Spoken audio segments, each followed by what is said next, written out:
Peter Parker has had it rough the past few months, moving away with his wife only to be brought back to New York. But with the return of his greatest foe, Norman Osborn, things have gotten even crazier. With the loss of his brother and daughter, Peter Parker and his wife Mary Jane must cope with their losses. Between their return to college, Norman Osborn, the Stacy family, new gangs, ninjas, and the Trapster, will they rise above it all or crack under the weight? Welcome to the Forgotten Era, where we'll answer all those questions and more.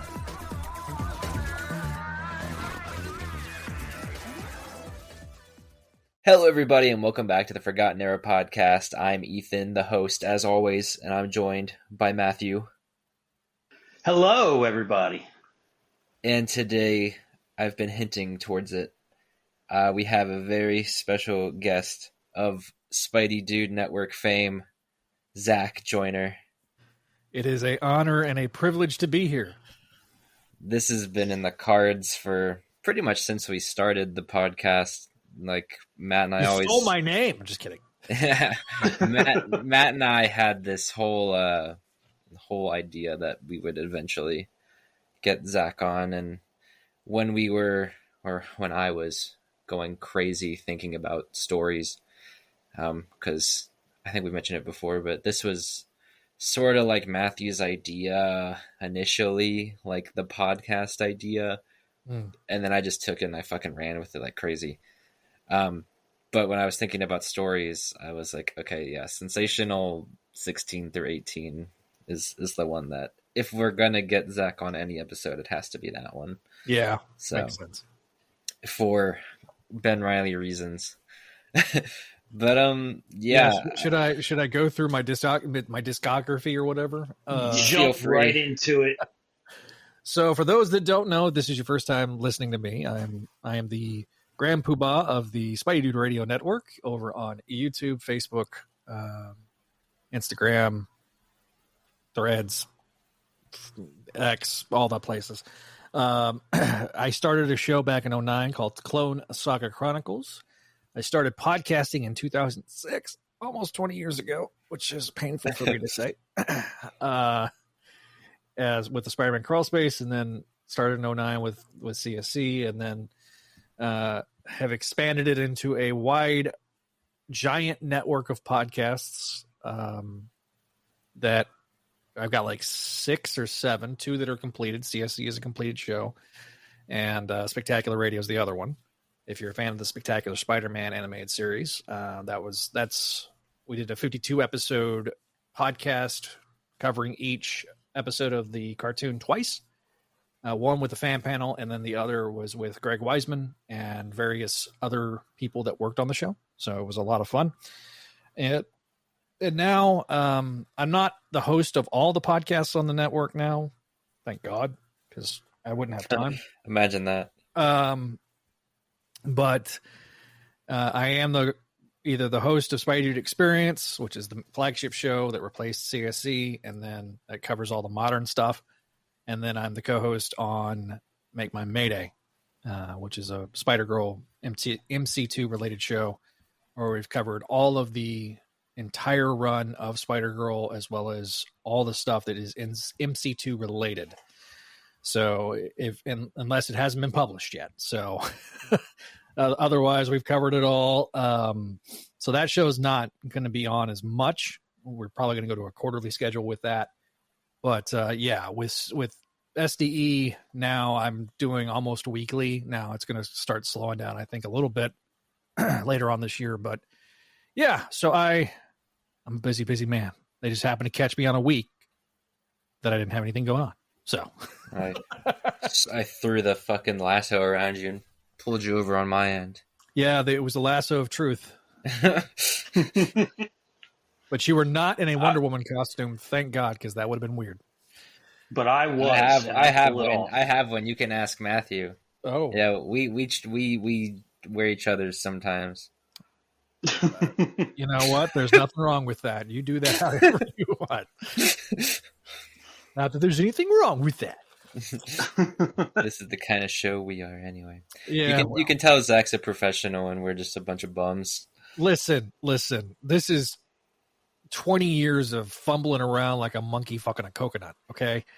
So shit, I've barely been alive for 20 years. How does that make you feel?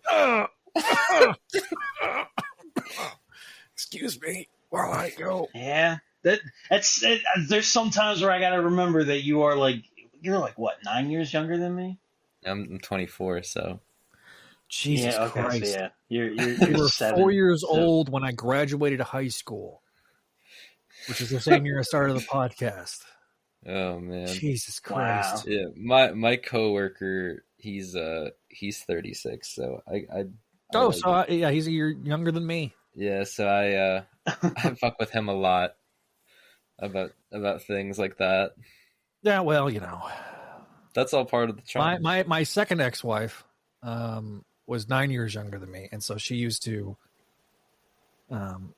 troll me. She was like, "So, how old were you in 2004?" I was like, 16. She's like, "Yeah, I was in kindergarten." I was like, "That makes me sound like a pedophile. So, no, thank you."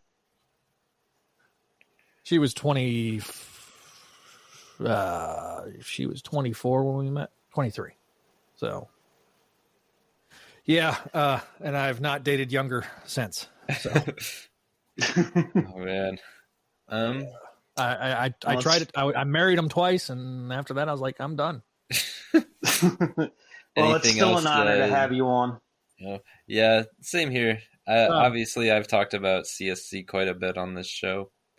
Yeah. I've heard. Wow. I knew it. Look, I knew it was an influence, and I was talking about this the other day with the guys. It's crazy for me. There's a bit of an imposter syndrome sometimes that I struggle with, because I don't realize that I've been doing it for so long that I would be an influence on people. Well, yeah, I mean, like, not to harp on the age thing again, but it's like you're at this point where people like me, like, pretty much grew up listening. I mean, I probably listened to CSC for the first time when I was like 13, 14. Yeah. When I had good internet access and was like old enough to know what the fuck like a podcast was. Oh yeah. Because I was listening to like at the time it was Superior Spider Talk. Yeah. And then, like CSC and stuff. I actually met Dan Gvozden at Baltimore Comic Con. That was a long time ago. But yeah, it was. Dan's I don't know. It's just one of those. He's a different cat, though. Yeah, it's just one of those things. There was a bit of a petty rivalry between Spider Talk and Crawl Space. Yeah. It was always a bit one-sided. I don't think Dan cared, but Brad just has this petty streak of him, and I love Brad Douglas to pieces. He gave me my start. I wouldn't be doing this right now. I wouldn't have done the things I've done in life in some cases without Brad. So I love him, but he had this petty streak, and with Spider Talk, and it was partly when Spider Talk was starting out, and they didn't really get their groove on yet. You know what I mean? It takes a while for a podcast to coalesce, and especially having started and finished podcasts now and rebooted podcasts and all that fun stuff, it can take some time for something to coalesce. What I've been impressed by you two is how quickly and the chemistry it's been. And I Ethan, I'm extremely impressed because you've been doing solo episodes, and those are the biggest pain in the ass. Dude, this is like the first time I've said it on air, but like I fucking hated doing those. Like I probably did because I would do this thing where I wouldn't want to edit. So I would start it, get 10 minutes in, fuck up, and then restart. Start it, get 10 minutes in, fuck up, and restart. I did like the Christmas one, the holiday special one, the Ben book. I probably did like 10 takes of that. So what I started doing on those, like when I knew I was going to be dealing with it, and I think I finally figured this out. I think it was the last one I did, which was the What If episode, where I basically covered all the other shit that we hadn't covered on Clone Saga Chronicles. And I did it in spurts because it was so much easier. And then I just edited it all together and went from there. Because I used to be such an anal CSC. There were so many ums and ahs and cuss words that I had to edit out, or that I decided to edit out, and that most people don't realize. And I was so anal retentive. And when I started doing the stuff live, I was like, it's live. We used to call that Douglasing, because Brad was always live to tape. That's how Brad's a broadcaster. It's always live to tape. So, well, you don't get do-overs. Yeah. And I mean, our first episode, I actually had a panic attack during the middle of it. I had done podcasts for, what was it? Maybe like 10 years prior. I had done a Gundam podcast and like a mecha anime podcast, and I hadn't done it in years. And Spider-Man's such a closely knitted thing to me that the second we did that first episode, I froze up. Like everything I knew about the character just went out one ear, and Ethan had to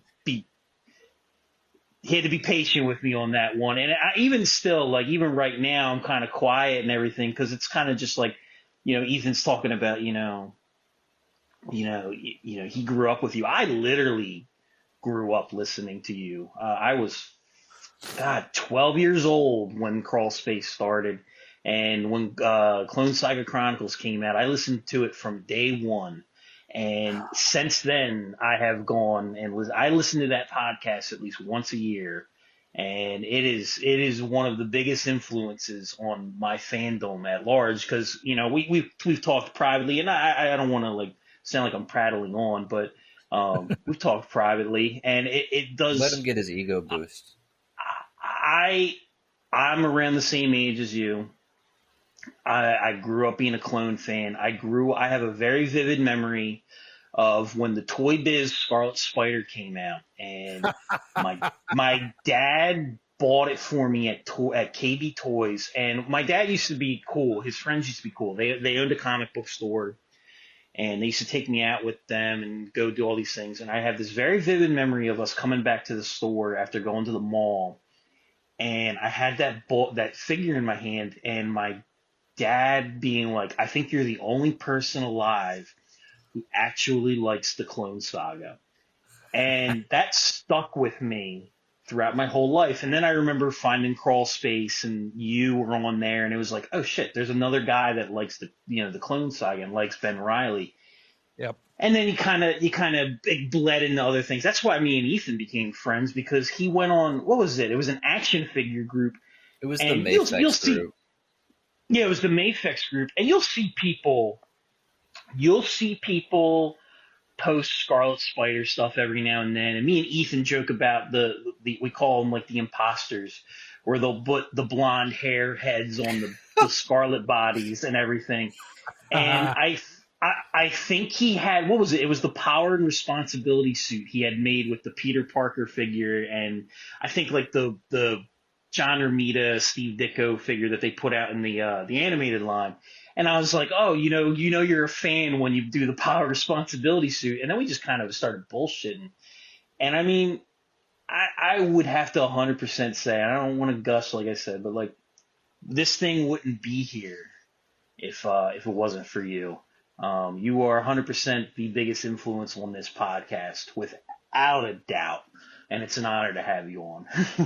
Well, thank you. I humbly accept your praise and your adoration. It is, for me, it makes all the hours that was spent as simply a hobby completely worth it. And it's funny. I still have my CSC chat that I always have on Facebook, and so we still, all of us still talk, even though all of us have now gone our separate ways, a la the first Avengers movie.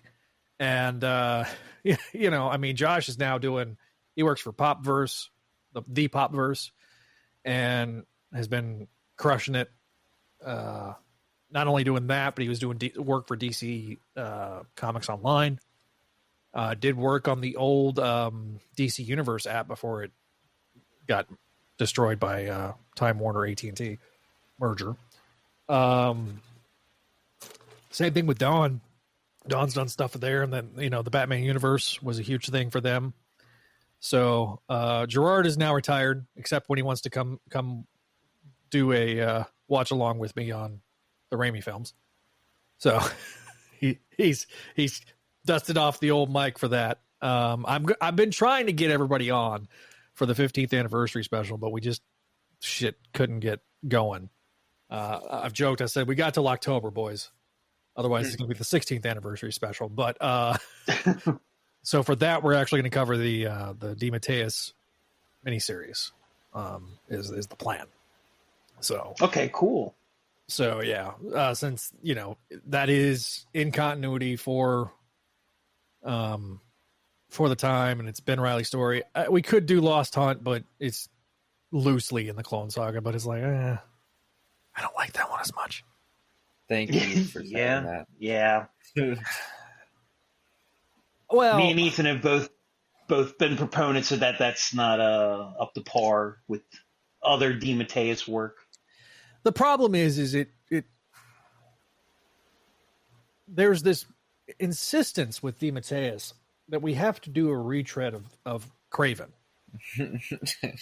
And it's like, okay, and he even said it on my interview with him. He would love to do modern stuff. If they would let him, he would write, arcs for Amazing Spider-Man if given the chance, if they need a fill-in writer. He would love to come in and explore Peter as he is today. And it's just like, it's wild. It's like, man, they kind of keep people in the box. It made sense. The guy that they brought in, that's actually the editor. Actually, he's a former crawl spacer. The assistant editor at Marvel, which is kind of a funny thing. He used to be on the message board, and he forgot his username though. And that was the editor that DeMatteis was dealing with. So is that Danny Chasm? Yeah, Danny Chasm. Thank you. Yes, Danny. That's the most ironic last name of all time. Editing Ben Reilly Spider-Man. Oh yeah, I didn't even put it together. Yeah. Yeah. Wow. Oh. Yeah, I thought it was so funny when his name was credited as editor of Ben Reilly Spider-Man. Like when the trade came out, so it was after Beyond was over. I was like, oh my fucking god, that's insane. That is perfect. My Patreon subscriber Chasm. Vinkman sent me the trade, so I have it now. I have the individual issues, but I have the trade. So that's the one that I made sure to buy every single variant cover for as it was coming out. I was like, yeah, I'm not missing a single dude, there one are of so those. many good ones. Dude, the fucking sketch cover. My favorite one is the one for number 2 by David LaFuente. Oh yeah, I love David LaFuente. That's a hot take for me, but I love Ultimate Comics Spider-Man with David LaFuente. And when that cover was solicited, I was like, holy shit, I need this. I really enjoyed the Dan Jurgens covers. Yeah, no, they're great. They were phenomenal. I really wish they got to do an incentive for issue 5, but I guess it just wasn't selling well enough for them to do another. Yeah.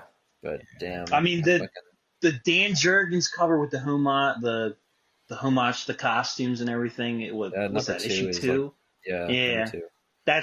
That's something that has been a wallpaper on my phone for years. Yeah, dude, that is one of the best Ben images of all time, in my opinion. Yeah, I mean, there were some awesome covers. Even the Steve Scaros cover was fantastic for the first issue. Yeah, oh my god! Then afterwards was as soon as 2 was like, oh my god, and then when 3 came out, I was like, oh please make it stop. And then part of it, I think, was intentional. I do believe that, because it's like kind of a funhouse mirror thing, but it was like, oh no. I don't know, man. I think the only cover that Jurgens did that I'm not a big fan of is number 4. I don't like Which one was that again? the ears poking out of the mask on Ben, and it just kind of it's Oh. just composed really odd. But I don't know. God, yeah, that series is such like a. I hate that I'm kind of known for shitting on it, but I love that series. Yeah, there was some minor things like Ashley knowing that Peter's Spider-Man. What's wrong? I'm going to talk about that here. Don't worry. I know. I kind of figured We're going to talk about it in this episode. So let's get into the meat and potatoes of it. All right, yeah. Today, as I said, we're covering Sensational Spider-Man number 16 through 18. The way the breakdowns are going to go is we've got Matthew doing the main story, the Prowlers story for 16 and 17. Zach is going to be doing Brothers Keeper 2, which is the backup story, and I'm going to be doing issue 18 to wrap it all up, so we can all get our even distribution. I guess not super even, but the two backups come to one issue. Matthew's got the harder part, even though these are pretty streamlined main stories.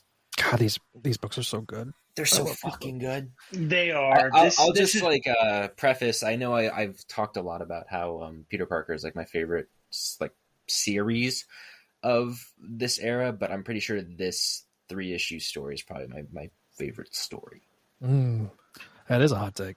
Just overall, I don't know. I just really, I think it's because it has. I think it's the backups. I think it's more so the backups. Yeah, that and the art, but like, holy fucking shit! I really like this book. Spoiler. Okay. Anyway, you want to jump into it? Yeah. Do it. All right. I'm going to jump right into it. So, Sensational Spider-Man, number 16, Paralyzed, published March 5th, 1997, written by Todd DeZago, art by Mike Wieringo, inks by Richard Case, coloring by Gregory Wright, and graphic color works, and lettering by Richard Starkings and Liz, how do you pronounce that? Agrofetus? I'm assuming that's not how you pronounce it, but we're going to go with Agrofetus.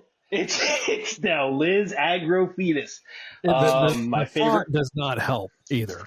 To be fair. Oh yeah, the font for this opening page, just to paint a picture with the Prowler in the thing. We'll go over it later.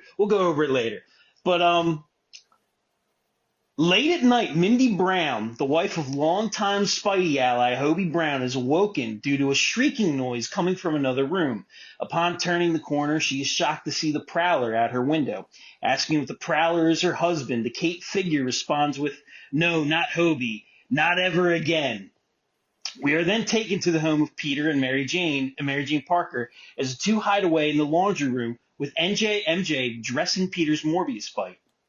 MJ wishes he would get the thing looked at, but Pete is adamant he has no time and his own radioactive spider blood will neutralize the effects from the bite. Then suddenly, in a gag that's already run dry, Aunt May replacement model number 1, aka Aunt Anna, asks to take the two fully grown and married adults' laundry. But would you believe that Peter left his Spidey gear on top of the basket? What will he do? The stakes have never been higher in this book ever. He webs them out of the basket. That's it. Moving on. Hobie is having a nightmare of someone using his equipment and dying. He awakes in the hospital where he finds out that after the events of the Great Game, where Hobie broke the fall of the rocket racer, he's now paralyzed. Peter, who stops by to check on his friend, is told about the stolen Prowler equipment and who knows Hobie's secret identity. Spidey makes it a priority to hunt the wannabe knockoff down and takes comfort in knowing that Hobie may walk one day because there's no nerve damage from the fall. The wannabe Prowler is showing off his skills with the suit, breaking into Tenet's place who's not home due to a triple bypass, when he is attacked by the new and improved hot and sexy 90s Vulture, complete with a new Marvel Legend that you can go and buy right now. Well, not actually right now. You need to go on the aftermarket and spend maybe like $40-$50. But you know what I'm talking about. The Vulture confuses this Prowler with Hobie and wants to take revenge after Hobie in his miniseries. Yes, he had a miniseries. A lot of people forget that. 90s. Stop Vulture from a takeover of Bestman Electronics. Spidey shows up during the brawl and stops the Vulture from killing the new Prowler, but during the fight, the Prowler and the Vulture both escape. Peter resolves to do one more sweep before going home because he has work tomorrow. We then cut to Peter yelling at Jonah about the fact that we wasted 3 fucking issues for a page 17 story in the Bugle. Peter brings up the corruption that was there, but JJ berates Peter about being a good photographer, but a lousy reporter, and then is introduced to everybody's favorite character, the epitome of 90s, Billy Walters. The dude says totally a lot, so get ready for that. A new freelance reporter for Peter to take under his wing. Jonah tells him of a disturbance and is told to go report on it, only to find out that it's the new Prowler cornering a construction worker, but Pete has to find a way to ditch Billy to change into Spidey. Continued in the next issue, and I will throw it to, you know what, I'm going to throw it to Ethan. All right, it's me. It's a good issue. I don't know. So focusing, of course, we always have to talk about Ringo. The Spidiness in this issue is so good. Every single like movement that Peter makes as Spider-Man is great.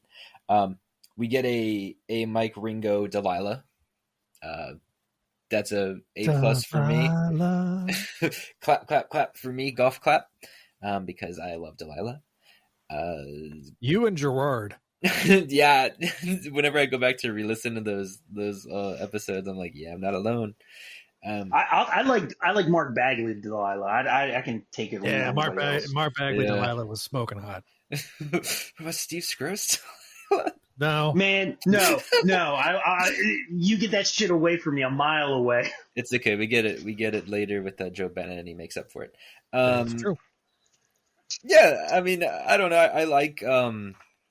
It sucks that this. I like that we're focusing on Hobie, and we do have to like reference Unlimited 14, even though that issue is it's a hot mess. I mean, a lot of Unlimited was a hot mess. Unlimited was such the drizzling shit. Yeah, it's the fact that it's double the size and it's so fucking hard to get through is and early on when they had the backups in it, I think it helped. Yeah, but when it was DeFalco and he's writing a book every 3 months and he's editor in chief, it was fine. You know, I would say the first 5 or 6 issues of Unlimited are great. You get that, especially like Unlimited 3. Now, your mileage may vary on the first 2 issues because of maximum cartage. Yeah, but like 3, 4, and 5 Ock issue. Yeah, the Doc Ock issue is incredible. That's one of the best, one of my favorite Doc Ock stories of all time. I liked the Thunderstrike team up and yeah, well, I have a soft spot for But what about the homeless people? Listen, Tom Lyle. What about Ron Lim? What about Ron Lim for 3 pages and then some random guy and then Ron Lim for 3 more pages? You don't like the part where Scarlet does a flip and then everybody's like, "That's the coolest fucking thing I've ever seen." It looks like he's wearing a turtle vest. Yeah, it was either terrorists or homeless people. And then number 9 had 4 pencilers. God, oh my God, what's happening? And then number 12 had 8. Yeah, including Stephen Butler. God, for a couple of issues. The only good pages are the Butler pages, and I'm pretty sure where they wrote themselves into a corner with the stupid skeleton plot. Yeah, and oh God, and I think that one's kind of cheeky, but yeah, 13 and 14, 13. It's kind of like Spider-Man Team Up. I view Spider-Man Team Up the same way that I view Unlimited at the time, which might be a terrible comparison, but I never really enjoyed reading Spider-Man Team Up, and I never really enjoyed reading Spider-Man Unlimited for the most part. Yeah, they're a chore to pretty much. I think we had talked about this on CSC. I think we gave almost universal Fs to every single issue of Unlimited for the most part. Just because the storytelling was so poor, and I know you're a Tom Lyle super. Yeah, no, yeah, but his art is a lot better than his writing. Yeah, he saw that sweet money that the Image guys were making and thought, oh, I can do this. That and then it sucks that this is a total tangent from the book. I'm sorry, everybody, but I have to Ben Reilly out a little bit just in general. It sucks that they decided to end arcs with Unlimited. like they would just tack on another part. For Exiled, they did it. For Mark of Cain, they did it. It was not necessary. We just fucking move on. We had an ending. And my favorite parts of those two stories is that they are completely superfluous to the rest of the story. Yeah. Like Mark of Cain had a ending. Granted, that was the worst of the Salbusema Sienkiewicz collaboration, in my opinion. What a mess. It has some good panels, but like, oh my god! The colors don't help either. The colors look terrible. And so I like Kevin Tinsley for the most part, but yeah, some of that stuff was like murky. Well, and it didn't help that Sienkiewicz ruined perfectly good. That was John Callis. Sorry, that wasn't Kevin. Sorry.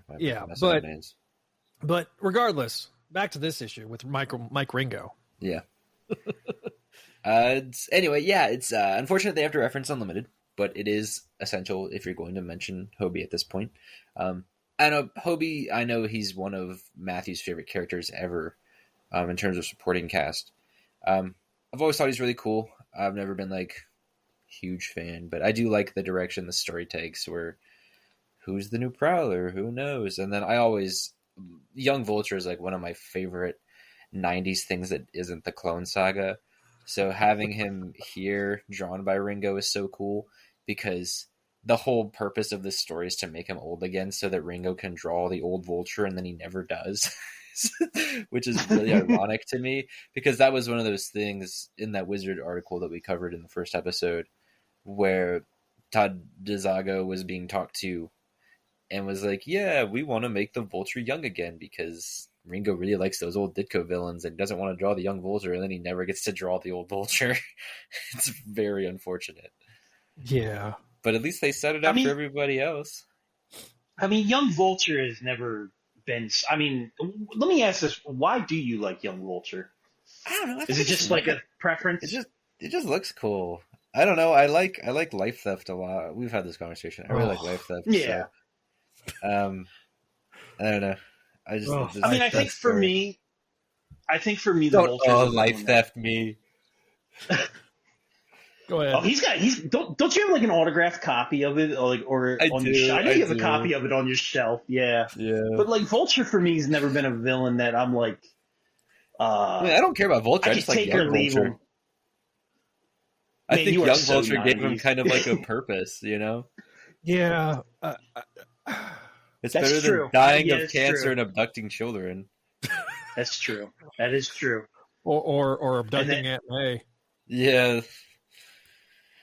I do like that story. Yeah, obviously. I mean, Funeral Arrangements is great.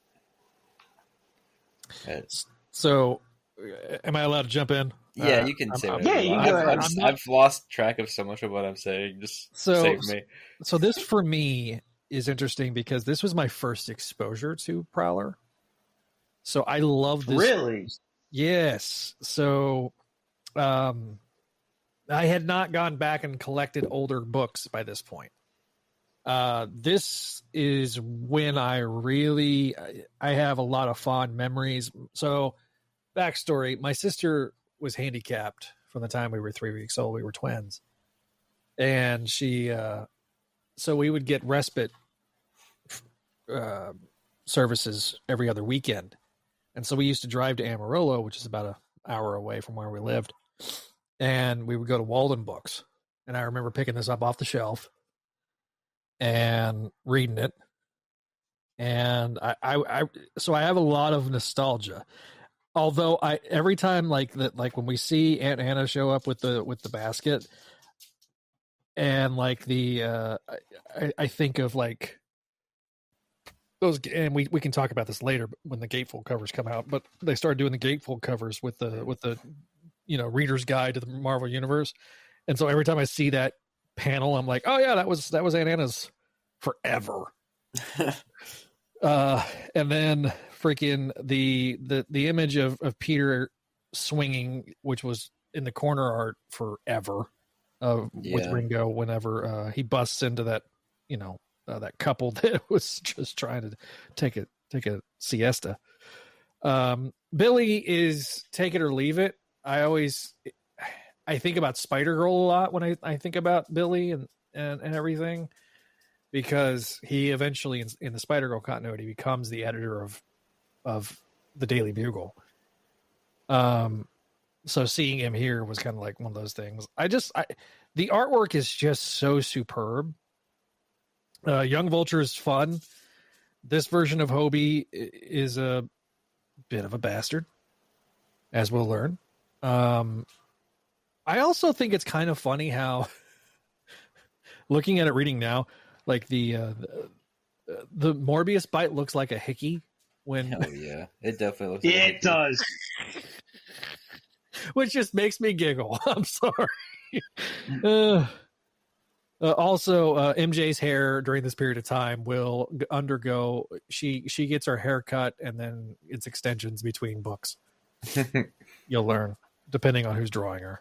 And just everybody here is well drawn. There's not a ton of story here because this was very much the setup issue.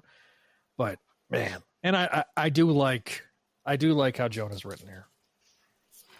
It's like the one you want to talk about, like the art being superb. The one page of like Peter on the gargoyle is, I don't know, that's like one of the coolest fucking things I've ever seen him out.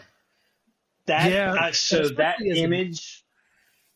Go ahead. Well, that image, I actually used to have that. I used to buy 2 of these as a kid and everything. That's an image I yanked out of this book and had as a poster on my wall, basically, as a kid. Nice. That is one of my favorite Ringo pictures of all time. Yeah, if you have the trade of this series, that's the first like title page. And when I finally bought the book and got Todd to sign it, he signed right next to it. So it's just like, oh, I love it. It's perfect. Yeah, that's awesome. That is awesome. Did you want to say anything specific, Matt? Did we cover it? You want to do numbers? So I mean, I'm just real quick and everything because, I mean, like you said, the Prowler is one of my favorite supporting characters. I mean, he doesn't show up enough to probably be called a supporting character, but he's an ally that I really enjoy. I've always liked him ever since like I read. I had the Marvel Tales reprint when I was younger, and that was my first exposure of his first appearance to him. And you know, he's a character that when you look at him, you can obviously tell, hey, this is a character that helped inspire Spawn and everything. He's just a cool design. And Hobie is one of those characters that I feel like doesn't get a lot of love. I always felt like he is a perfect, not that I would want them to, but we kind of talked about this off mic, me and Ethan. If they ever wanted to do a permanent guy in a chair thing, he's the perfect guy to do it, in my opinion, for Peter Parker. I know they've kind of touched on it, like in Worldwide with him, taking over and everything. But overall, I mean, you guys pretty much touched on everything. This is a very, like, quick, easy story. It's very, like, bite-sized, but a lot of fun, a lot of energy. I mean, Ringo is just... This isn't my favorite era of Ringo. I kind of like his art more in like the friendly neighborhood kind of era, but Whoa. This is like, dude, I like his more modern stuff. That might be because I was buying those books as they were coming out. And I do kind of like the type. Ringo sometimes draws him a little too skinny for me.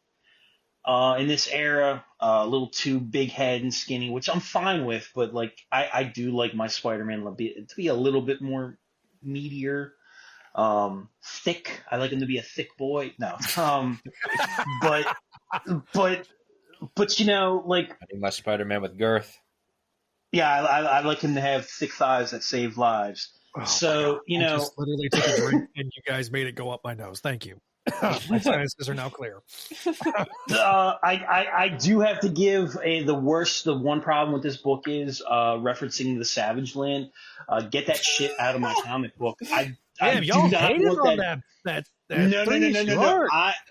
I specifically hate that issue. Dude, I gave it a 6. He gave it a 3. That is my least favorite arc in this entire fucking era. It's so funny, sometimes I have nightmares that fucking story came into my house, murdered my parents. And you know what? Never mind. Dude, I'm like I've contemplated getting you like a short box with just art from that story. Listen, I've thought about it so many times. If you so much as fucking come near my house with a single copy of those books, I will end our relationship professionally and emotionally. Oh my God. But I mean, shit, you made me lose track of what the fuck I was saying. So, overall, like, it's a fun issue. There's not much to it, but like, it's just fun. It's fun to see Hobie. I don't like the fact that we have to talk about Unlimited, where the only thing that really matters in that whole book is the one grotesque panel of him grabbing Rocket Racer and breaking the fall. I had to go listen, this is the other thing. I had to go back and skim through that book because I hadn't read that in years, and I was like, you know what, I'm gonna read this entire storyline for this podcast. And I tried to, and I texted Ethan, I was like, I tried to do it, but I couldn't, man. This is rough. That is a rough issue. I can say, like, the only good thing is you get to see Scarlet Spider one last time in the Clone Saga. And I know it's not Ben, but you know. Peter eats that sandwich. I forgot about the sandwich. That was like it's like Scooby-Doo sandwich. That was like a Dagwood sandwich. If you know, have you ever read the comic strip Blondie? I haven't. Yeah.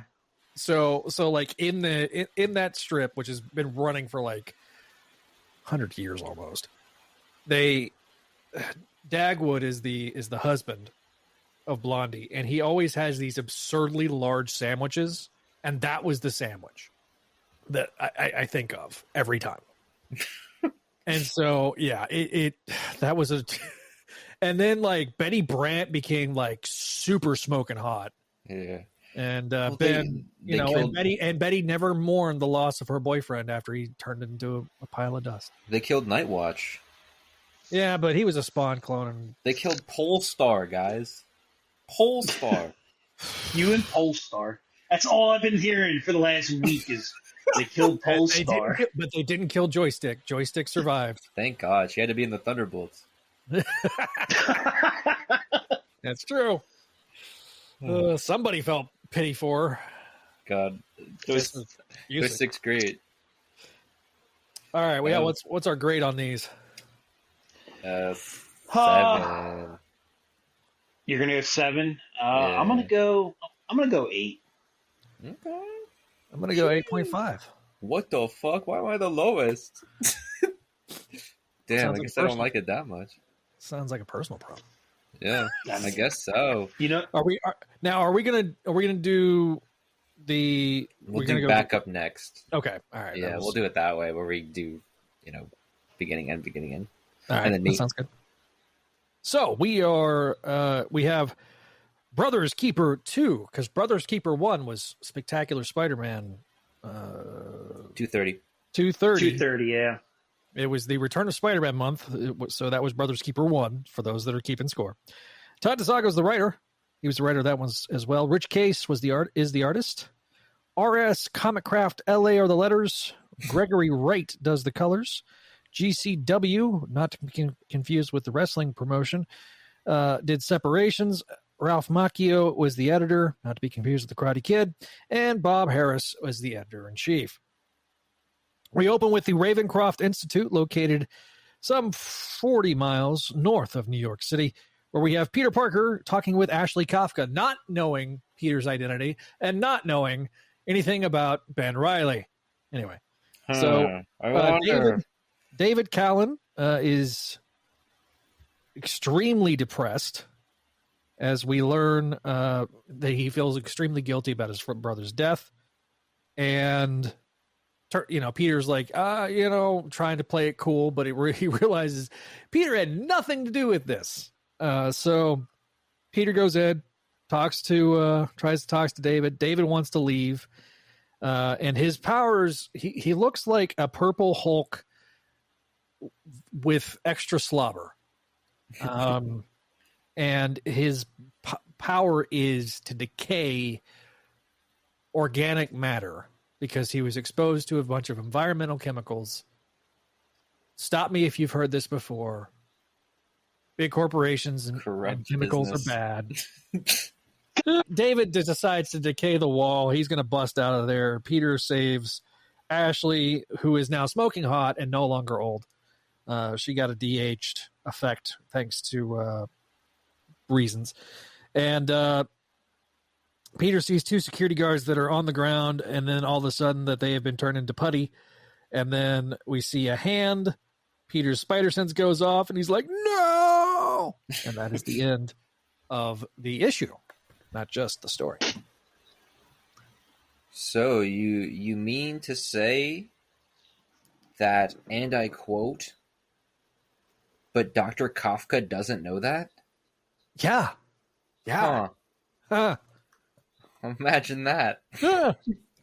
I actually cut the big rant I had about Ben Reilly from the last episode. Like it went on, or maybe it wasn't the last episode. It was whenever we brought it up. I think it was during Spectacular.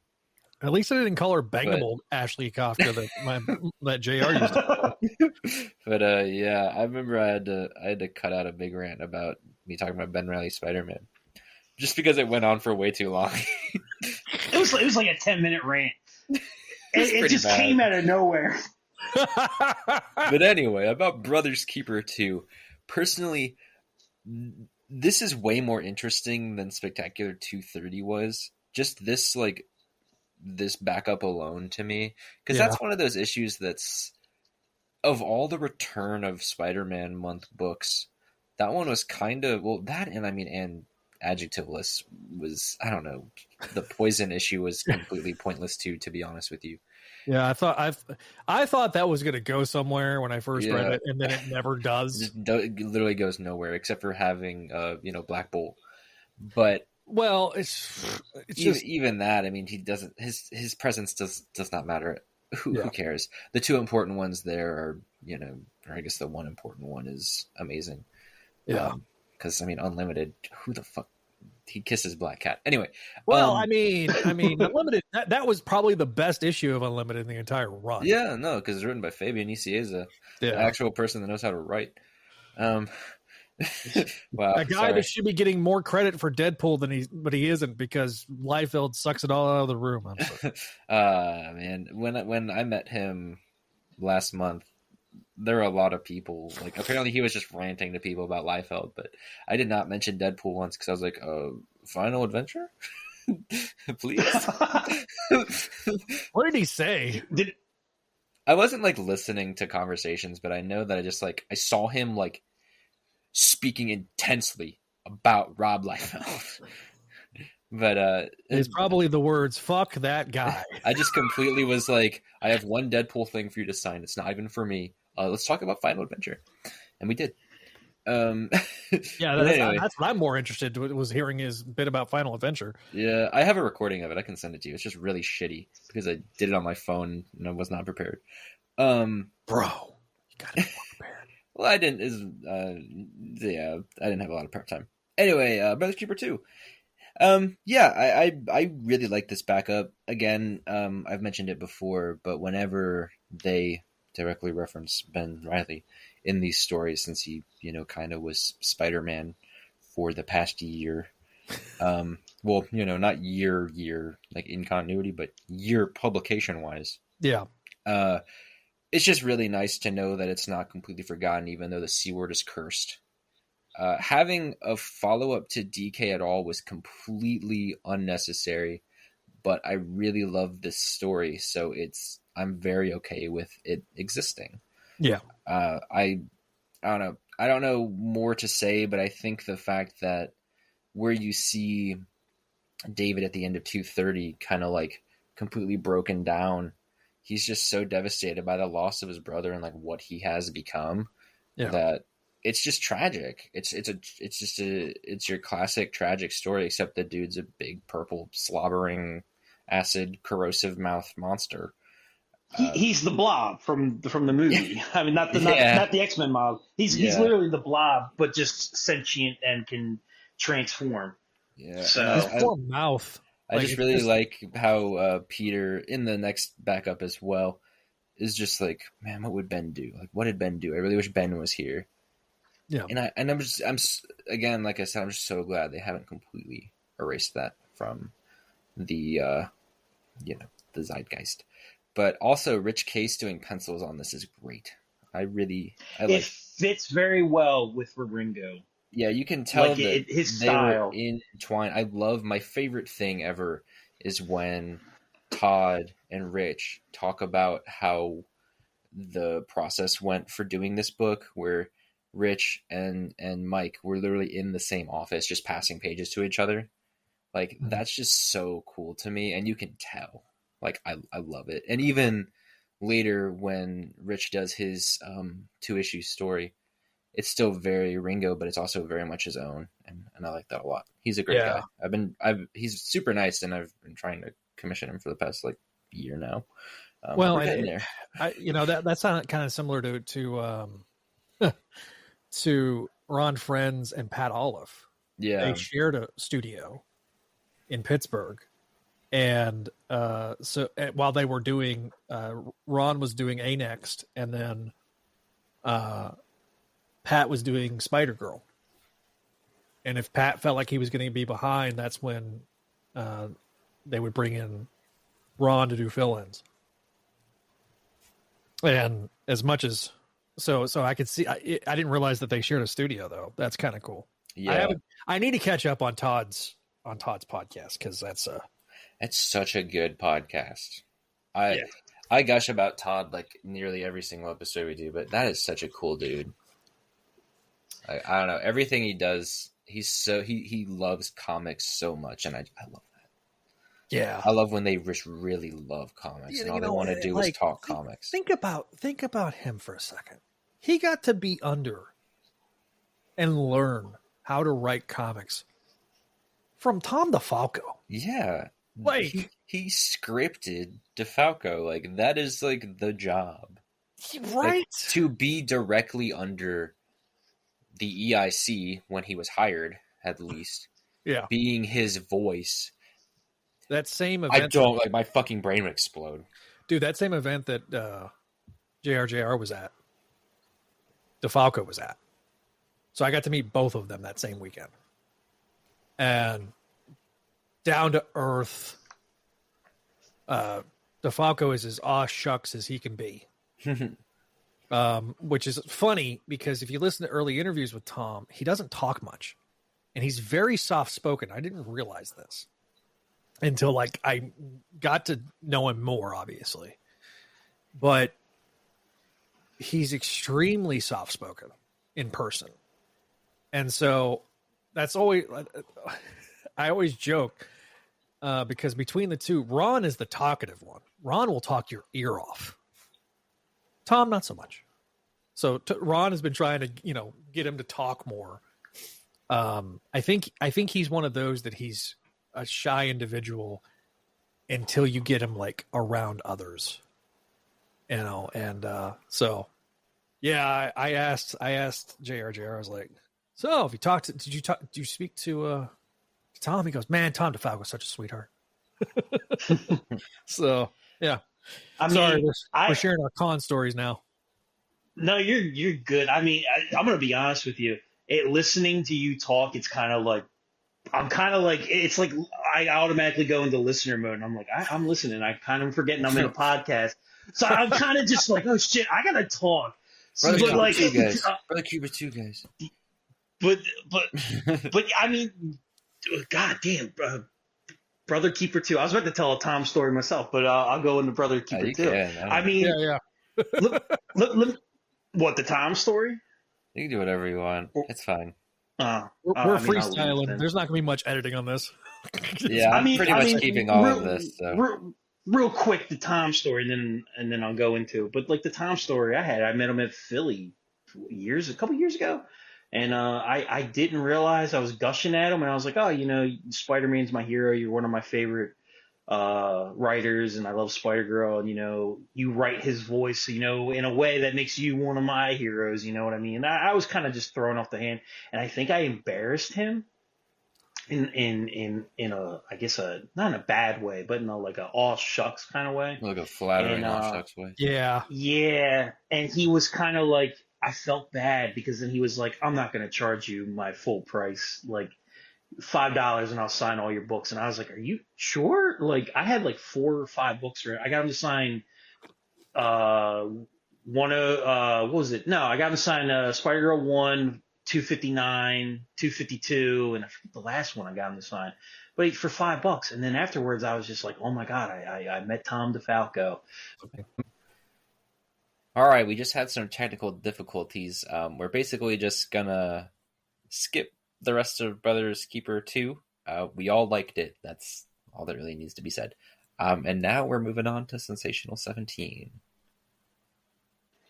So, Sensational Spider-Man 17, Helpless, published April 9th, 1997, written by Todd DeZago, art by Mike Wieringo, inks by Richard Case, colorist Joe Andriani, letters Richard Starking and Kif Skull.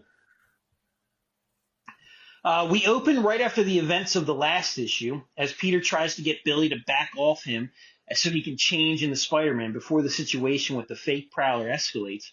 As Peter runs off, the man the Prowler was cornering utters the name Lawson and is thrown off the steel beams, but his life is dangling by the hose that the Prowler then attempts to cut. However, just in the nick of time, Spider-Man is on the scene and stops the Prowler from cutting the hose and saves the man. The wannabe is determined to escape and tries to lose Spidey by cutting a steel girder that is suspended in the air as the Vulture observes from the sky. Spidey catches the steel beam and changes back into Peter and meets up with Billy, who talks his ear off, but turns out to be a big Spidey fan, causing Peter to think maybe Billy isn't so annoying after all. As the wannabe Prowler arrives home, glowing in his victory and planning his next heist by stealing addresses from people in the ICU, he is unaware that he's being stalked by the Vulture.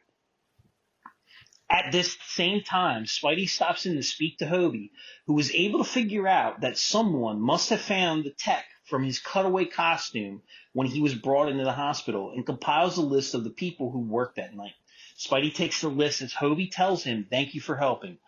Later that night, the Prowler stumbles into his home where the Vulture has cornered him, but luckily, Spidey has narrowed down his search and discovers what he believes to be the hideout of the new Prowler, aka Rick Lawson, one of the orderlies from the ER the night Hobie was brought in.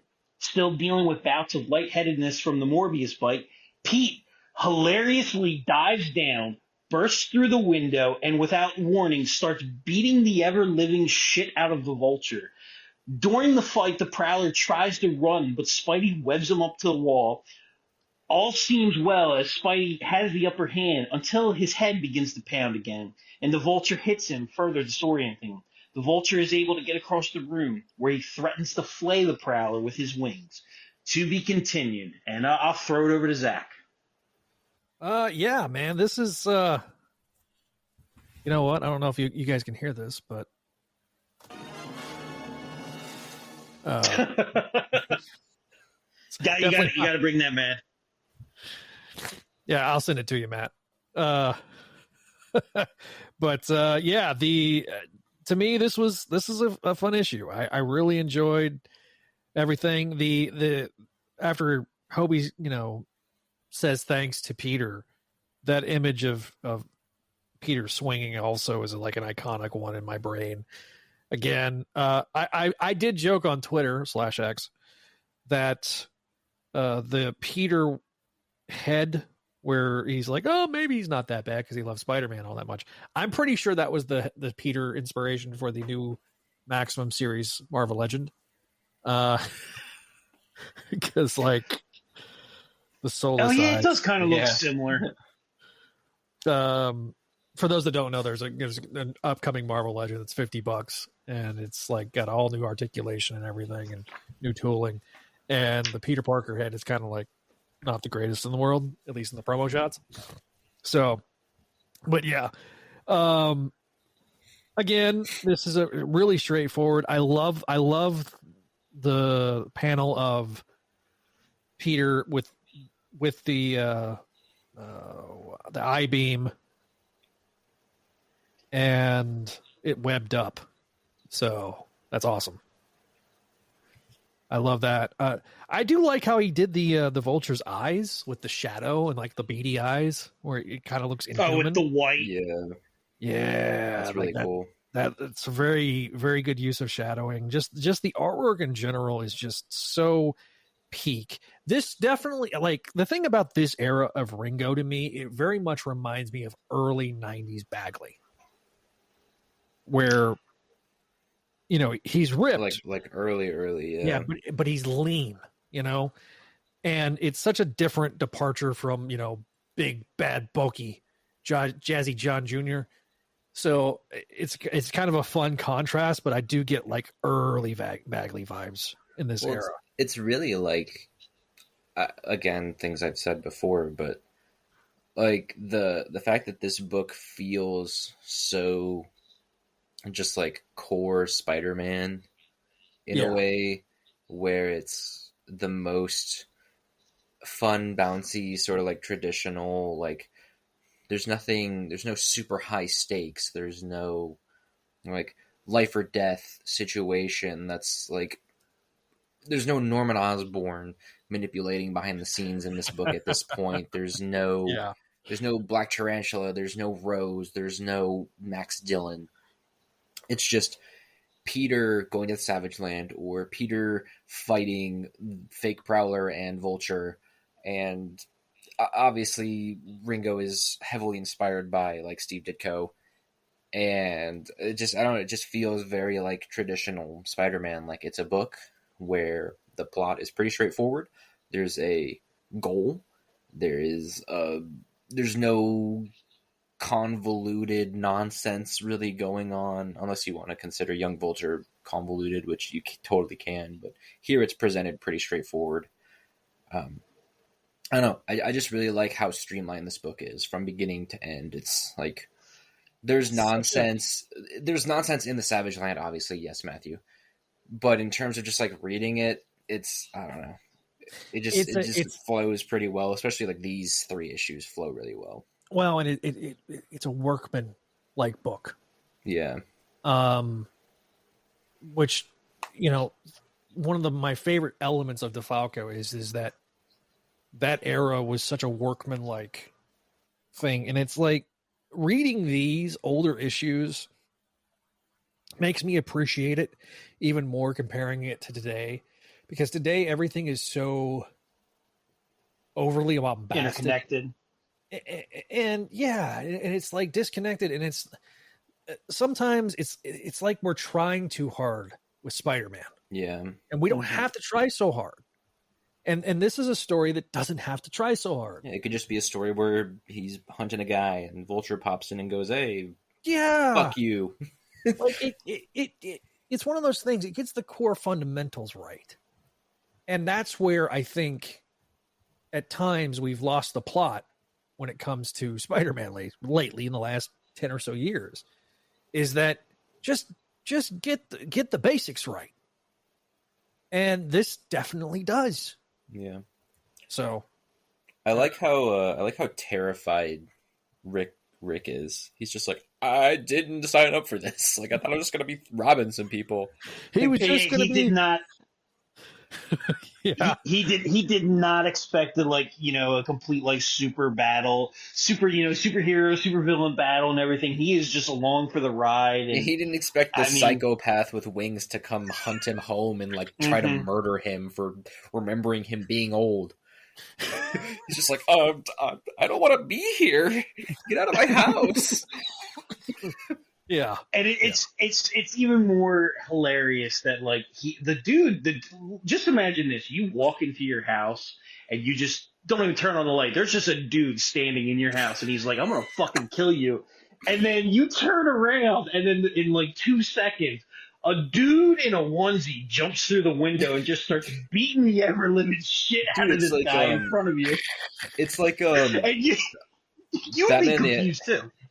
Batman the Animated Series, Old Wounds, it kind of reminds me of that, which was also in 97, but like, this is a total like sidetrack thing, but Batman like bursts into a fucking dude's apartment and starts beating the shit out of him in front of his wife and kids.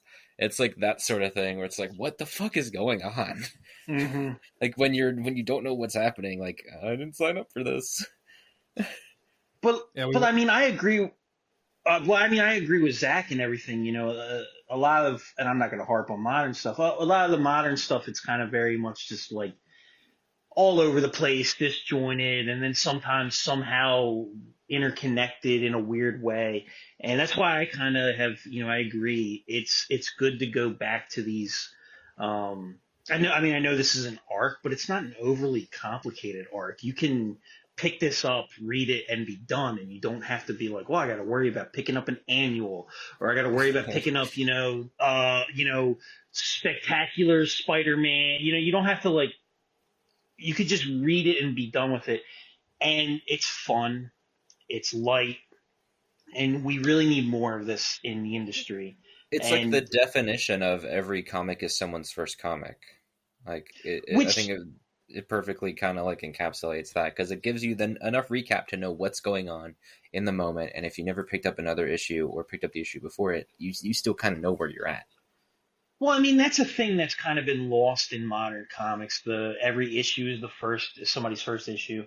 It's been lost because they write for trade and they write for, Unlimited and to a certain extent they write for the movies and the cartoons and all that stuff. Yeah, well, I mean, so that's you're absolutely right. It's Peter Parker is less a character now, is more he's an IP factory.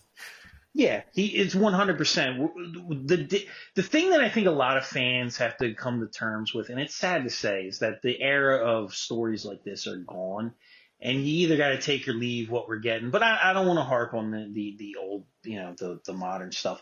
The thing with this issue that Ringo's art and everything, we talked about how we love and everything.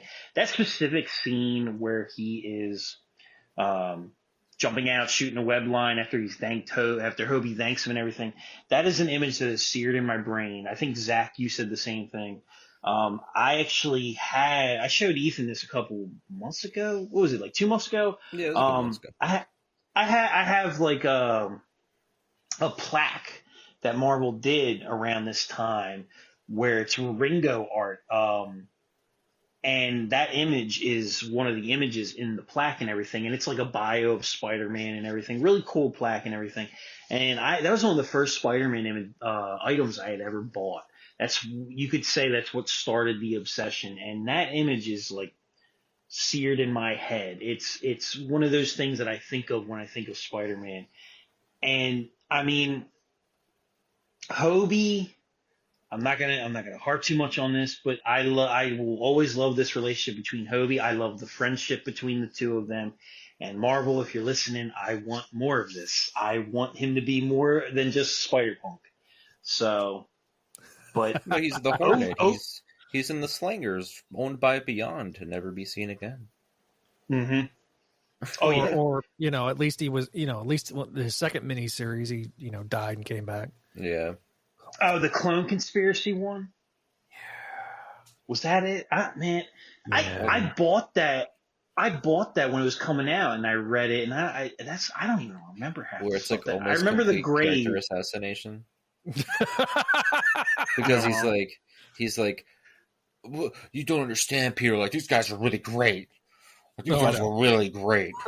Oh yeah, that's right. He was a big proponent of them and everything. Yep. All right, but I mean, let's. I'm gonna go. Go ahead. I'm gonna go an 8 again.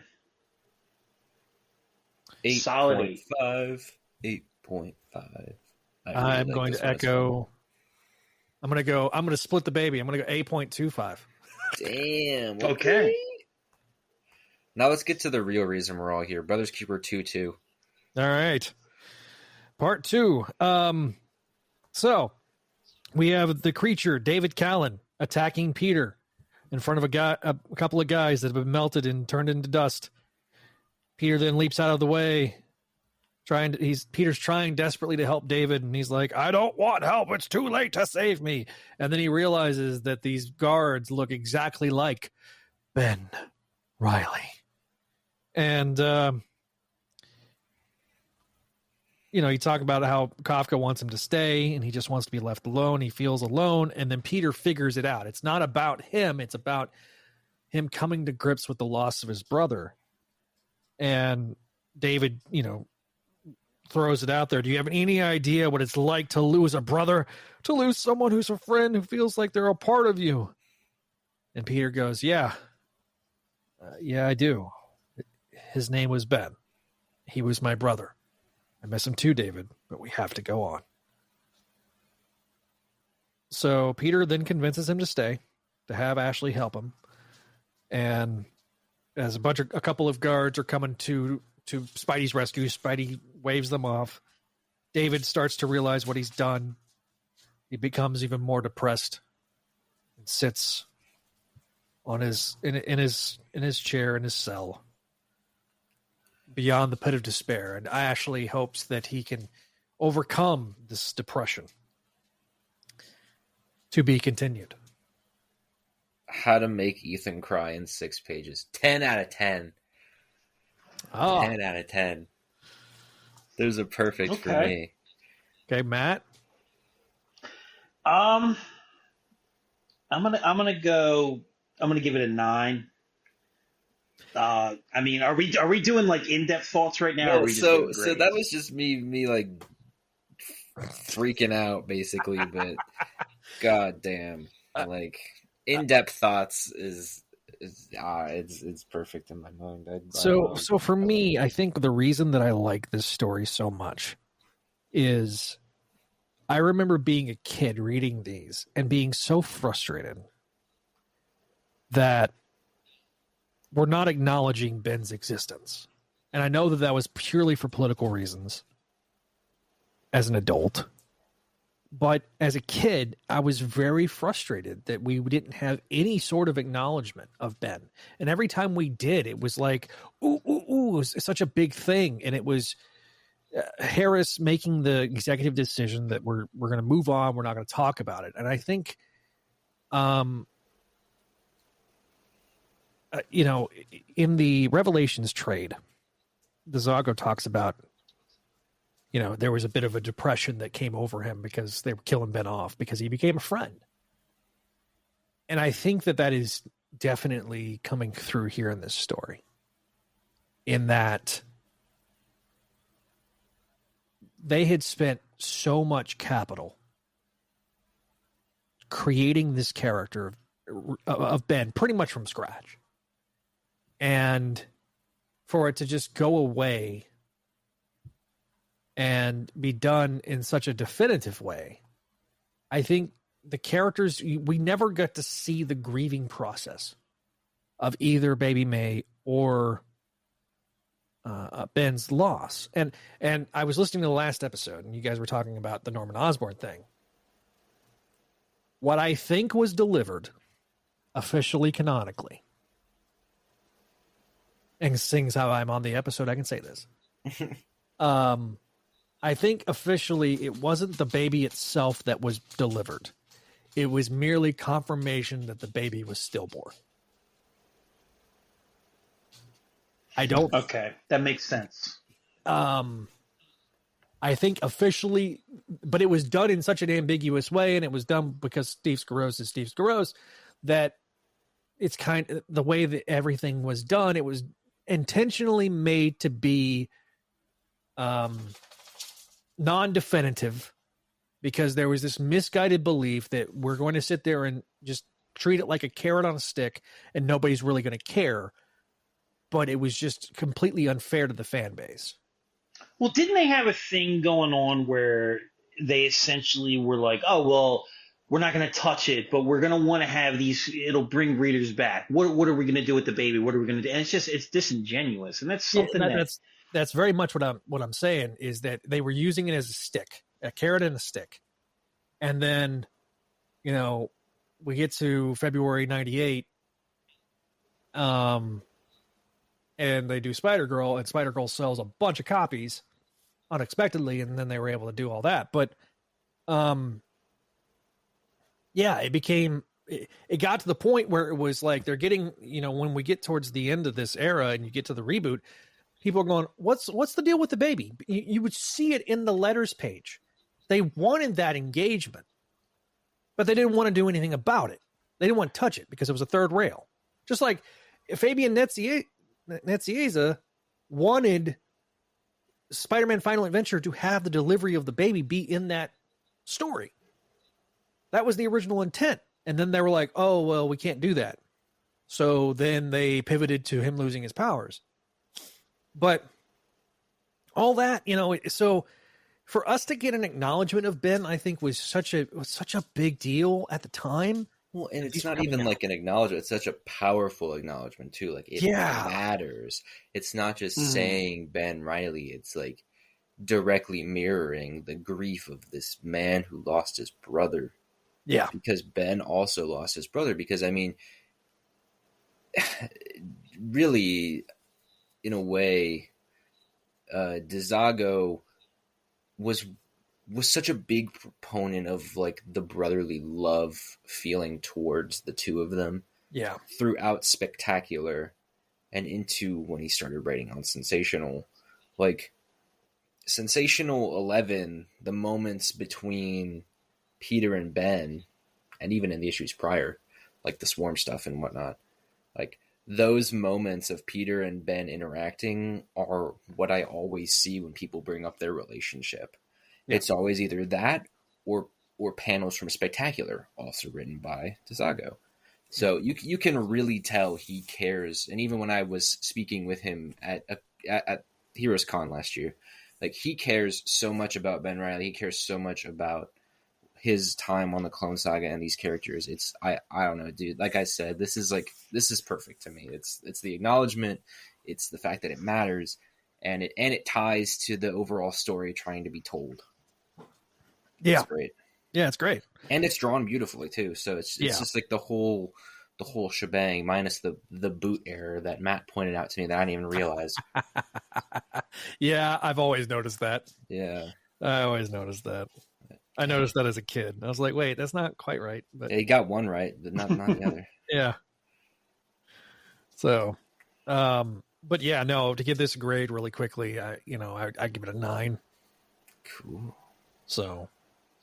Yeah, the only reason why it's not a perfect 10 for me is, and kind of thinking about it, because the first time I read it, and I think this might just be jaded Spider-Man fan talking, and I think thinking on it, I might retroactively make it a 10. But when I first read it, when he's seeing the guards dissolve, and he's kind of like leaving them look like Ben, my first reaction was, oh God, it's the floating heads of guilt kind of thing.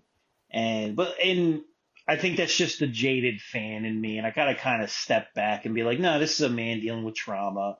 He just lost all these things, his brother and everything, and look at it in the context of the story and the time. And I think retroactively, I'm probably going to bump it up to a 10. This is a near perfect story. This is a story that doesn't get as much coverage when it comes to clone fans as I'd like to think it should. People will post that page with him smiling with the, talking about how he misses them. But, the one with the greater Billy context the one with Billy that people think is Ben for some reason because they're both blonde. Yeah. Yeah. Oh yeah. But it's a very good, unfortunately, I hate to say it, but like it's a very good end piece to the Clone Saga. It's very good. If this was to be the last thing you would read, if you're reading a complete Clone Saga, this would be the story I would finish it off with, in my opinion. It kind of collected that way. Yeah, it's very sweet, very somber, and DK is a character that, like I said, it fits perfectly with the kind of tone that they're trying to set. It's a character that they didn't just pull out of, the loss of his brother fits organically, and it doesn't feel forced, and I can appreciate that. And so I'm going to retroactively give it a 10. Wonderful. I'm not alone. All right, Damn, we're ready I felt bad giving it a 9. It's fine. We ready to cap it off? Yeah, 18 with the Yes, all-new sir. trade dress. Alrighty, yeah, brand new trade dress on this one featuring the gatefold, guys. The only thing that I don't like is that, at least in mine, they don't have scans of the gatefold, which is really frustrating. Yeah. But hey, if you have it, if you have the physical, give it a look. Those were super cool. And did you know that my scans include the gatefold? Blah blah blah blah blah. Project Rescan. But does it have the Barbie, Hot Wheels, and It doesn't. Golden Crisp ad? Doesn't have the other side. I'm sorry. Well, then it's not a complete rescan. Fuck. Okay, before when we get to the first page, I totally just glossed over, I don't know how many times, the bit with the guard in the second panel. Which one? The bit with the Oh yeah. The Rich, it's Mike. Tell Todd, yeah. Oh! I love that. Where he it's so self-inserts himself. That's so great. Yeah. Alrighty, so this is Sensational Spider-Man number 18, Powerless and Responsibility, released on June 4th, 1997, with Todd DeZago as the writer, guest Jason Armstrong on pencils, Ron Boyd on inks, and Gregory Wright on colors. DK has escaped his cell at Ravencroft. While analyzing the situation, Dr. Kafka tells John Jameson that DK is unfortunately very suicidal, and who knows what he'll do next. Meanwhile, in the home of Rick Lawson, Peter is stuck getting woogie, that's a direct quote, from the Morbius bite, while the life of the fake Prowler is in the balance. Toombs takes his opportunity to beat on Spidey a bit, raving about how Spidey and the Prowler are the only two people who must die in order to make his new young legacy thrive. Toombs slices Rick/Prowler's chest open, which pisses Pete off. Spidey gives Tomb a good wallop and webs him to the wall. Spidey takes Rick to the hospital and then visits Hobie's room. He tells Hobie that Rick was an orderly at the hospital who enjoyed stealing from patients to vent frustrations because he flunked out of med school. Rick stumbled upon Hobie's high-tech Prowler suit and paid Hobie's home a visit to steal the classic suit. Hobie and Mindy tell Spidey that Hobie is recovering and will walk sooner than expected. Hobie thanks Spidey for being such a true friend, and Spidey takes his leave. Back home, MJ and Peter catch up with each other's days in the dark room, while Aunt Anna wishes to talk about the strange child who recently moved next door.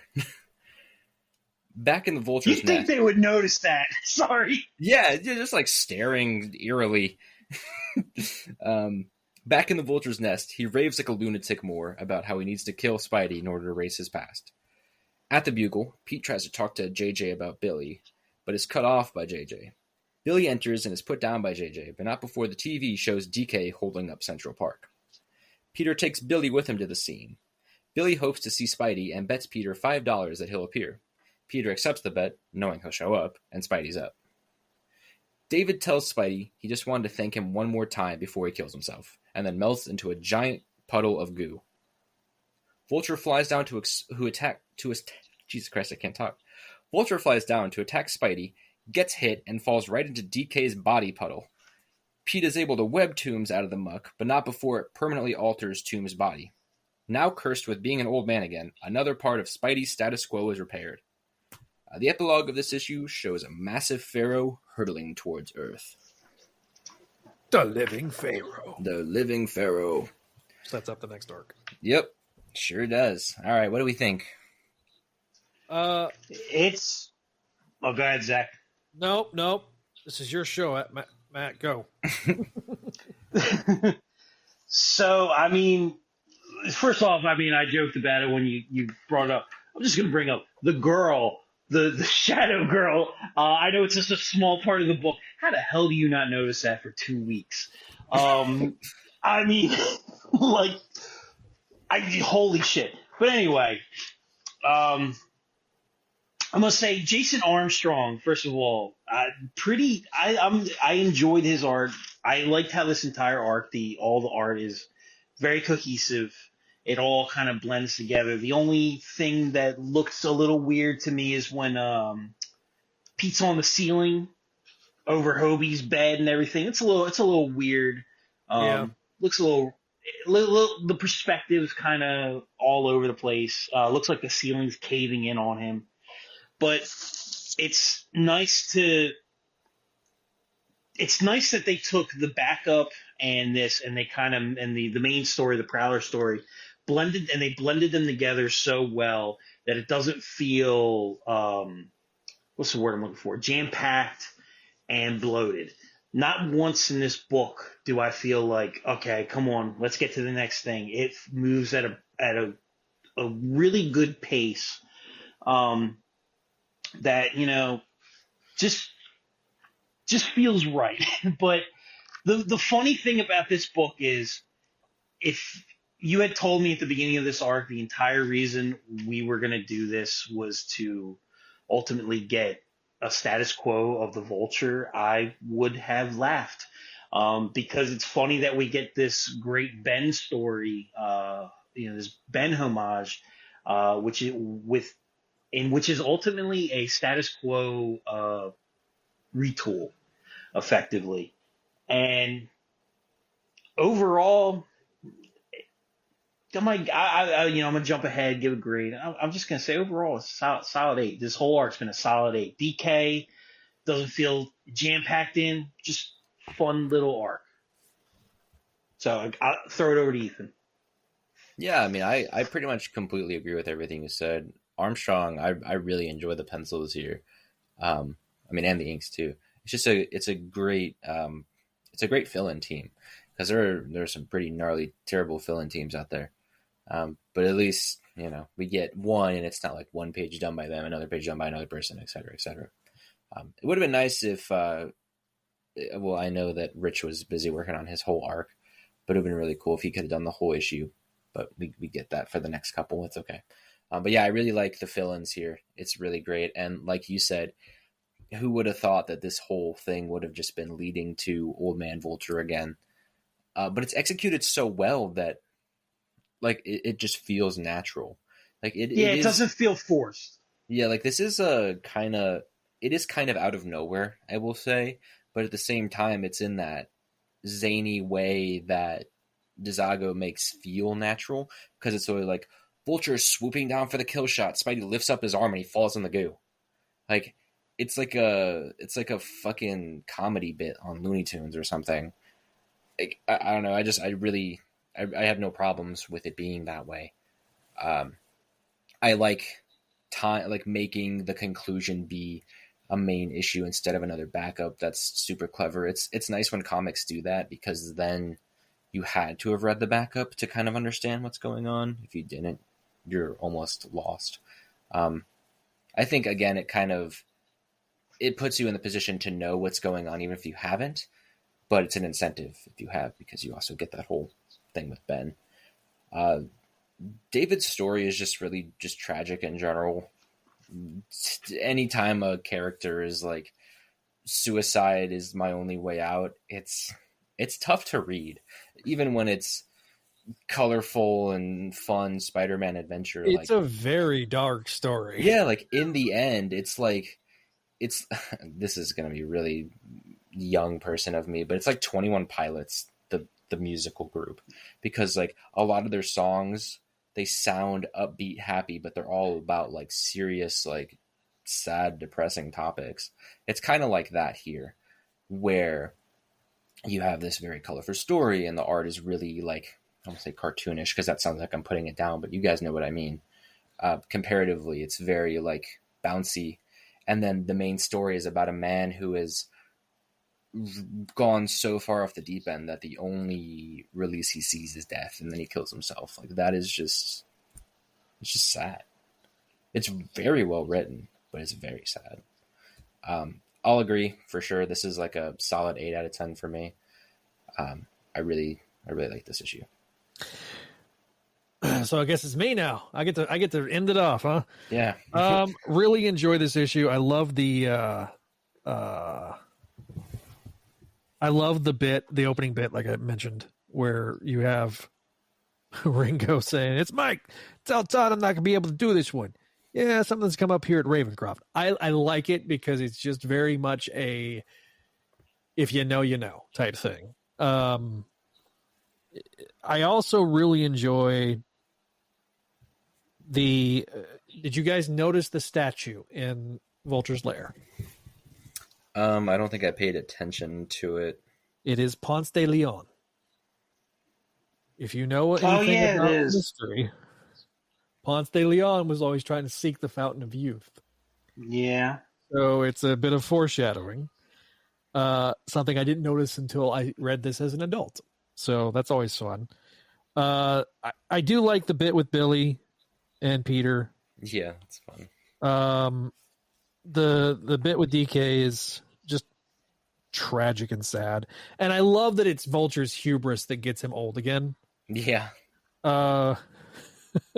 So I'm not gonna lie. The thing, another like little touch that I really like about all these issues, and it's something that Todd or not Todd, Ringo did, is the little Spideys at the end where they're like to be continued, and the bit with Vulture's old again, and it's Peter reading the book or reading the newspaper. The newspaper.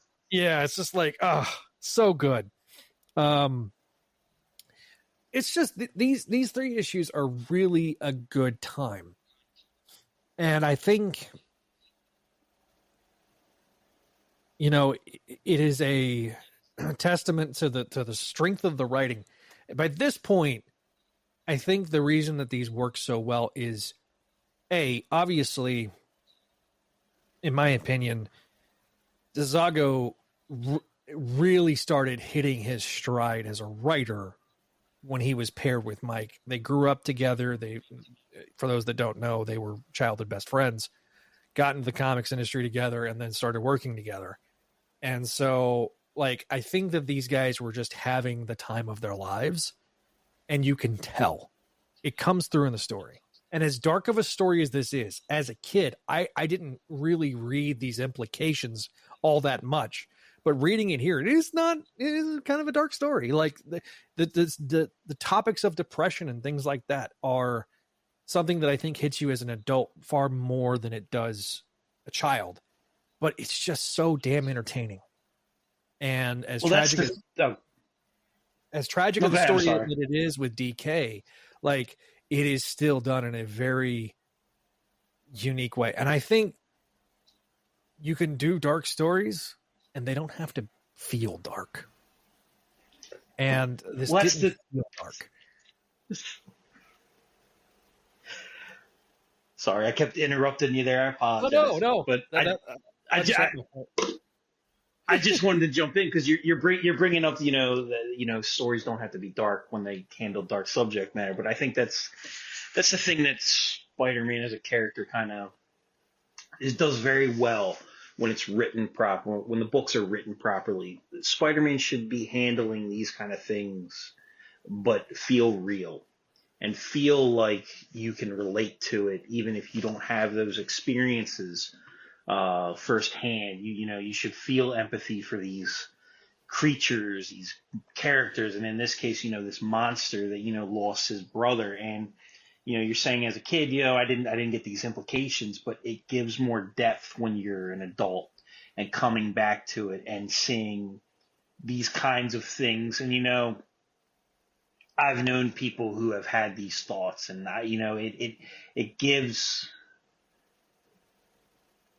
extra praise onto how it's written and everything. And it kind of reminds you that, comic books, they're, everybody says, they're modern myth and everything, which is true, but they can be more than that, and they can be something that is, special in a way, if that makes sense. I always like when they handle stuff like this, so when done well. Yeah, I agree. Great. Well, I guess we're done here. I guess we wrap it up. I don't know. Do your outro? Do I need to? So plug yourself if you feel so inclined. I know you did in the beginning, but listen, pimping ain't easy, and I am the master of it. So you can find me over at spidey-dude.com. I'm, again, the host of the Spidey Dude Experience podcast. If you want to catch up on all the latest and greatest things going on with Peter Parker's world, that is a podcast that you can definitely listen to. We got Make Mine May, the show all about Spider-Girl and her world of Earth 982. Let me mention the other shows. If you're a fan of gargoyles, we have our show Voices from the Eerie, a Gargoyles podcast. We also have our Amazing Spider-Man Classics, where the guys went from the beginning in Spider-Man's run. So if you want to go back and read the Lee Ditko stuff with my buddies Josh, Don, and John, and then Javi and Jack kind of rebooted the show, and we got more episodes of that coming out. I keep having a hiccup. And we've got the Sal Buscema Era podcast that covers Sal Buscema's seminal run on Spectacular Spider-Man from the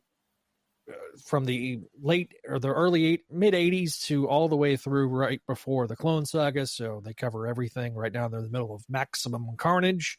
So that's what they're covering right now. And they also do a sub show inside that same feed called Web of Music, where they talk about the music of each individual film of the Raimi. They've done the Raimi films, the Garfield films, and the Tom Holland films, and they are working. I think the next phase is going to be doing the 2 Across the Spider-Verse films. So you can listen to that. And of course, we have sub shows within the Spidey Dude Experience. We have Ultimate Spidey Dude Experience, where we talk about the Ultimate Spider-Man title that's going out right now, and Spectacular Spider-Men, which is also going on right now. So yeah, I am quite a busy guy.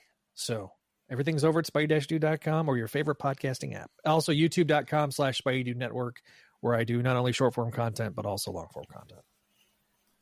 Nice. It's like reading it off a napkin. And I did that with 0 notes. Nice. Well, for mine, much shorter, feel free if you want to read the books that, aren't available from Marvel. Check out Project Rescan. Blah, blah, blah, blood, sweat, and tears. I cut up comics. Sue me. I scanned them for your reading pleasure. Scarlet Archives, giant thing. If you love Ben Reilly, check it out. That, Jesus Christ, is a big old thing, and you'll definitely find something you enjoy if you like Ben Reilly in there. Follow me on social media at Batchery which is hard to spell. I'll put it in the description. Same thing with all of Matt's stuff as well. Yeah, you can also follow me on social media at Spidey Dude Radio on X/Twitter, Blue Sky, Facebook, Instagram, TikTok, all those places at Spidey Dude Network, and then Spidey Dude Radio Network on YouTube. Anything you want to say, Matt? Nah, I mean, you could just find me lurking in your Twitter. That's basically all I do half the time, and posting stuff. Posting stuff randomly. I'll post, sports stuff, and of course, nobody follows that. But like, I'll post Ben Reilly shirts I get, and then get a bunch of follows and a bunch of likes and everything. So who knows? I don't know. You're welcome. Yeah, thank you. His social media, of course, as I said, will also be in our description because it always is. I want to give a huge thank you to Zach for joining us for this episode. Throughout our technical difficulties, you've been a trooper, and we greatly appreciate it and hope to have you on more whenever possible. And next episode, shabing, we'll be back to Spectacular. So Woohoo! That'll be fun. More JMD and Luke Ross to come. Thank you for listening, and we'll catch you next time.